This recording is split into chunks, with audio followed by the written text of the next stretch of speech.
Hi hello అందరికీ నమస్తే. ఇప్పుడు మనం 'డీజిల్' అనే మూవీ గురించి మాట్లాడుకుందాం. ముందుగా కథ విషయానికొస్తే చెన్నై పోర్ట్ ఏరియాగా అనుకుని ప్రభుత్వం క్రూడ్ ఆయిల్ పైప్లైన్ వేస్తుంది. దీనివలన ఇబ్బంది పడుతున్న తీర ప్రాంత ప్రజలు ఆందోళన చేసినా కూడా గవర్నమెంట్ పట్టించుకోదు. ఆ పైప్ వలన వచ్చే నష్టాన్ని భర్తీ చేసేందుకు పైప్ నుంచి వెళ్తున్న క్రూడ్ ఆయిల్ని అక్రమంగా దొంగలిస్తాడు మనోహర్. దానిని ముంబైలో ఉండే పఠాన్ ఆయిల్ రిఫైనరీకి పంపి పెట్రోల్, డీజిల్గా వేరు చేసి తక్కువ ధరకు అమ్ముతుంటారు. దాని ద్వారా వచ్చిన డబ్బును తీర ప్రాంతంలో ఇబ్బంది పడుతున్న మత్స్యకార కుటుంబానికి సాయం చేస్తుంటాడు.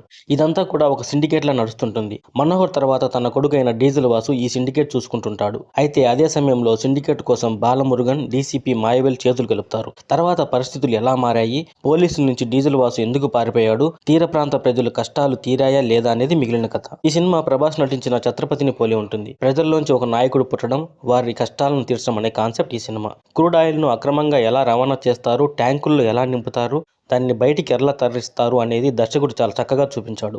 సిండికేట్ కోసం పోటీ పడడం పుష్ప సినిమాని గుర్తు చేస్తుంది. ఈ సినిమాలో లవ్ స్టోరీ చాలా చెత్తగా ఉంటుంది. ఈ సినిమాలో ప్లస్ పాయింట్స్ వచ్చేసి story point, first half of the film. Minus points వచ్చేసి second half and love track. ఈ సినిమా అమెజాన్ ప్రైమ్లో ఉంది. చూడాలనుకునే వారు ఒక లుక్ వేయచ్చు. నేను ఇచ్చే రేటింగ్ ఈ సినిమాకి 2/5.